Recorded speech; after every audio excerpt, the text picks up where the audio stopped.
자, 안녕하십니까. 알파프로 회원 여러분, 2020년도 6월 11일 목요일 아침 브리핑 시작하도록 하겠습니다. 현재 시간 8시 48분이고요. 곧 우리 시장은 개장하게 됩니다. 오늘은 잘 아시는 분들은 아시겠지만 오늘 목요일은 선물 옵션 만기일, 우리가 흔히 말하는 내마녀의 날이라고 하는 날이 됩니다. 그렇기 때문에 만기일이라는 것은 주식을 1년여 정도만 하셨으면 다 아실 부분이지만 굉장히 높은 변동성이 나타나는 그런 시국이기 때문에 오늘 같은 경우는 높은 변동성이 나타날 것을 대비하고 시장을 바라보실 필요가 있는 날이 되겠습니다. 자, 그렇다면 본격적으로 브리핑 시작하도록 하겠습니다. 자, 먼저 새벽에 망했던 미국 증시부터 좀 보도록 할게요. 일단 미국은 FOMC에서 제로금리를 유지를 한다라는 언급을 했습니다. 근데 그럼에도 불구하고 나스닥은 일반선을 돌파를 했는데 다우지수는 여전히 또 장시작 상승폭을 10분 가져가지 전입니다. 못하는 그런 모습을 보여줬고요. 그래서 다우지수 같은 경우는 282포인트 연 이틀 조정이 좀 나타나고 있고, 나스닥 같은 경우는 0.67%의 상승세를 보이면서 같은 나라에 있는 한 나라에 있는 주식시장의 두 주가가 완전히 양분화되어지기 시작했다. 다우지수와 같은 경우는 조정 기미가 벌써 나타난 지 좀 시간이 이틀 정도가 됐고요. 나스닥은 여전히 좀 꺾일 의도를 보여주지 않으면서 버티기 모드에 들어가고 있는데, 사실 나스닥이 지금 올라가는 점이 이상하다라고 말할 수는 없죠. 저희가 월요일부터 계속 설명드리고 있는 것처럼 지금 국면에서는 좋든 싫든 코로나나 또 비대면에 대한 관련된 이러한 산업들이 확장세로 가고 있는 시점이기 때문에 당연히 주가적인 측면에서 좋을 수밖에 없다라는 말씀을 드리고 있습니다. 특히나 다우지수에서의 움직임들이 나스닥에 비해서 약세를 계속 보여주고 있다 보니까 이쪽에 들어가야 될 자금들이 반대로 기술주들에 계속 열강을 하면서 유입하는 부분들 때문에 현재는 이와 같은 주가의 흐름이 나타나고 있는 것으로 볼 수 있습니다. 부정적이지도 않고요, 그렇다고 긍정적이지도 않습니다. 주가라는 것은 기본적으로 우리가 시장을 얘기할 때 좌우 대칭이라고 이야기를 하는데, 좌측과 우측이 어느 정도의 균등감이 좀 존재할 필요가 있는데, 다우지수와 나스닥 지수가 이 정도로 벌어지기 시작했다. 다시 말하면 버블성 테마, 단기적인 버블성 테마들이 너무 밀집되다 보니까 온전한 투자의 개념보다는 투기성 패턴으로 넘어가기 시작했다. 근데 이러한 투기성 패턴의 움직임들은 결과적으로 또 일시적으로 자금들이 이탈하는 현상들을 많이 보여주기 때문에 상당히 주의가 좀 요구가 되고요. 상해지수 같은 경우는 전일 일단 좀 쉬어가는 모습들, 일본도 보합권에서 쉬어가는 모습들을 보여주고 있고, 독일 닥스지수 또한 다우지수와 동일하게 일정 부분 쉬어가는 모습을 보이면서 동등한 모습을 계속 보여주고 있습니다. 일단 우리나라 원달러율도 제가 계속 이 원달러율에 대해서 설명을 드리고 있는데요.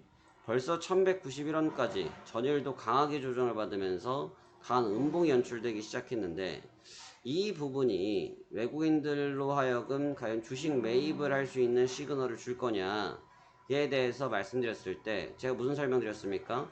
반대로 외국인들은 환율이 싸졌다고 해서 주식을 쉽게 매입할 수 있는 상황이 아닙니다 라는 얘기를 화요일부터 설명드리고 있죠.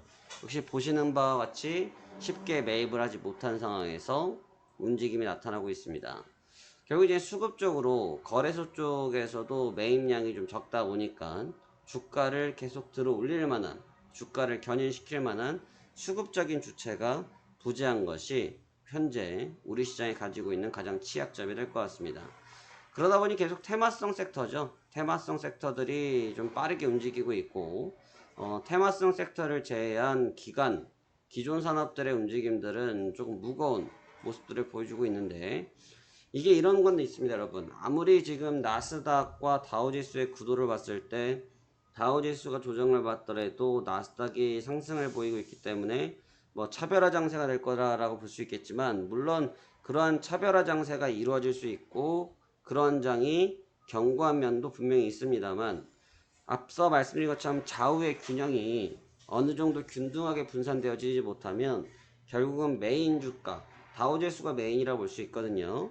메인 주가가 무너질 때 나스닥 주가도 동반해서 흐름이 빠져버리는 이런 좀 악순환 구조가 나올 수 있기 때문에 주의가 필요로 하고요. 우리 또한 뭐 흐름이 비슷합니다. 뭐 다우 쪽의 움직임과 다르게 뭐 코스피도 나름대로 버티고는 있지만, 뭐 아까 보여드렸던 그림과 마찬가지로 고점에서의 쉬어가는 모습이 역시 반복적으로 나타나고 있고요. 코스닥 같은 경우는 나스닥과 동일하게 계속 치고 올리려고 시도를 하고 있죠. 하지만 무엇이 없습니까? 올라가는 흐름은 계속 나타나고 있지만 파워, 다시 말하면 상승 폭이 잡기 시작했고요. 상승 폭이 잡다 보니까 다우지수 대비에, 죄송합니다, 코스피 대비해서 진폭이 좀 적게 움직이고 있다. 결국은 단발성 자금들만 좀 몰입돼서, 단발성 자금들이 시장에 좀 유입돼서 장시각 5분 버티고는 전입니다. 있다라는 뜻인데, 그건 왜 그렇다? 코스피에서 재미가 없다 보니까 남아있는 유동성 자금들이 전부 다 이쪽으로 몰려가는 현상이 나타나기 때문에 그렇습니다. 그러니까 이런 부분들이 결국 이제 균등하지 못하다라는 얘기고요. 균등하지 못하기 때문에 이런 주가 흐름들은 건전하게 갈 수 없다라고 평가를 하는 겁니다. 그래서 오늘 또한 제가 볼 때는 일단 이번 주 내내 제가 말씀드리고 있는 관점은 그럽니다. 어제도 제가 예측을 해드렸고, 그제도 예측해드렸고, 월요일부터 지금까지 예측해드린 부분이 전부 다 맞아 들어가고 있는데, 미국이 올랐다고 해서 우리 시장이 잔치를 벌일 필요도 없고, 반대로 미국장이 빠졌다고 해서 당장 강하게 조정받을 거라 생각할 필요는 없다라는 말씀을 드리지 않았습니까? 결국 이제 쉬어가는 조정, 기간 조정, 이걸 가격 조정보다는 기간 조정이라고 하죠. 가격 조정은 가격을 빼서 조정을 만들어내서 하는 부분이 가격 조정이고, 기간 조정이라는 것은 지금처럼 횡보하는 텀을 길게 가져가면서 조정을 하는 것이 기간 조정이 되는데, 현재는 기간 조정의 패턴이 이루어지고 있다. 근데 이제 이러한 기간 조정의 패턴이 오늘 이제는 6월달 만기를 치르면서 끝까지 유지될 것이냐에 대해서 답을 하라고 하면 사실 그 답은 쉽지가 않다. 무슨 말이냐면, 일단 만기라는 것은 기본적으로 변동성이 높아지고, 또 만기라는 뜻은 뭡니까? 계약이 종료된다라는 뜻이죠. 계약이 종료되니까 어떻게 되겠습니까? 거래를 하고 있는 물량들을 소진을 해야겠죠. 그러다 보니까 시장이 평상시에 운영되어지는 물량 대비해서 더 많은 물량들이 일시다발적으로 소화가 나타날 수밖에 없어요. 소화가 나타나니까 어떻게 되겠습니까? 단기 매물 출회가 이루어지는데, 지금처럼 좀 묵묵부답의 시장, 지금처럼 좀 무거운 시장에서는 그러한 매물 출회 한 번이 시장에게는 크게 작용될 수 있다는 점을 우리가 고려를 안 할 수가 없다는 겁니다. 그렇기 때문에 일단 오늘장의 관점을 봐서는 좀 조정이 이어지리라 좀 보여지고 있는데, 그렇지만 코스피와 같은 경우는 2180포인트를 여전히 좀 견고하게 지키고 있단 말이죠. 근데 지금 공교롭게 오늘 아침에 동시효과가 2180포인트입니다. 2180포인트를 결국에 지키느냐, 지키지 못한다고 하면 시장은 공포감 속에서 단기 매물들이 급속도로 나올 가능성이 있기 때문에 약 2160선 정도까지의 눌림 가능성을 열어둘 필요가 있고, 반대로 코스닥 같은 경우는 최근에 조정이 나오는 구간에서도 버텨냈었기 때문에 오히려 이러한 조정이 나타날 때는 좀 더 극심하게 조정 관점 속으로 들어갈 가능성은 열어둘 필요가 있다. 다시 말하면 코스닥 같은 경우는 코스피 대비해서 견고했지만 코스피 메인 주가의 흐름이 강하게 무너졌을 경우에는 오히려 동반하여서 조정을 받을 수 있다는 뜻으로 해석을 하시면 될 것 같습니다. 그래서 코스닥은 750포인트가 매번 말씀드리는 중심선이 될 것 같은데요. 이 750포인트 선상이 이탈됐을 때는 735 정도의 밴드까지는 가볍게 매물 소화가 이루어질 수 있다는 점입니다. 제가 누누이 말씀드리고 있지만 지금 자리에서 조정이 나오는 부분은 나쁘지 아니하다.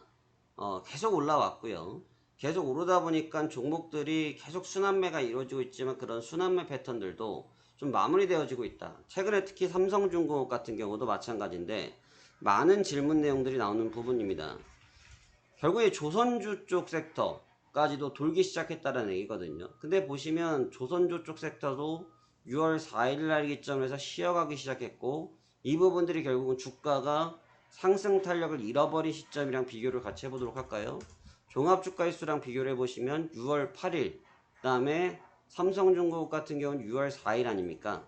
그러니까 이런 시점에 맞춰서 장 대부분 시작 주가의 움직임이 1분 꺾일 때 전입니다. 코스피 지수도 같이 묶이기 시작했다. 다시 말하면 순환매가 돌고 있던 종목군들도 마무리되어지고 있다라는 부분을 생각해 본다고 하면 지금 구간이 이렇게 평온한 장세로만 이해하기에는 무리가 있다고 보여집니다. 그렇기 때문에 겁을 내시라는 부분이 아니라 알파 프로가 자랑하고 있는 분할 매수 전략 등 또 전략 매매 종목이라든지 또 지금 저희가 해드리고 있는 시황적인 브리핑, 그 어떤 누구와 다른 확실한 시황을 해드리고 있는 이런 내용들을 기반으로 해서 전략을 구사하신다고 하면 뭐 이러한 점들 큰 어려움 없이 빠져나갈 수 있으리라 보여집니다. 이 때문에 지금은 항상 유동성 확보에 치중하셔야 될 것으로 생각이 들고요. 유동성을 좀 보유하고 계셔야 지금같이 쉬어가는 구간에서 종목을 매입하기 좋다라는 점을 반드시 기억하시면서 접근해야 될 것 같다라는 이야기 드리도록 하겠습니다. 자, 이제 개장하고요. 지금 9시 장이 개장 시작되었습니다. 시작하였습니다. 일단 동시호가 부분에서 생각했던 2180포인트 정도 수준에서의 지금 움직임이 있지 않을까라고 보여지는데, 이 아침에 이 조정 부분이 나타났을 때 과연 이 부분을 얼만큼 빠르게 회복을 해주느냐, 또는 여기에서 첫 번째 강한 조정이 나타났을 때 시장이 반대로 매물에 대한 부담감들을 극도로 느끼면서 단기 매물 출회 속도가 급해지는지 여부를 오늘장 핵심 키워드로 잡으시면서 대응하셔야 될 것이며, 오늘 만기일이라는 점, 다시 말하면 예상하기가 쉬운 장은 아니다. 그렇기 때문에 지금 제시해드렸던 지수의 밴드 구간에서 우리가 조금 보수적인 전략을 가지고 오늘까지는 대응하자. 그래서 오늘 만기일이 끝난 이후에는 조금 프리하게 매매를 할 수 있는 구간들이 만들어질 것 같다라는 의견 드리면서 이만 알파프로 오늘 아침 시황 브리핑 여기까지 마무리하도록 하겠습니다. 자, 그럼 오늘도 즐거운 투자하도록 하시고요. 내일 다시 인사드리도록 하겠습니다. 감사합니다.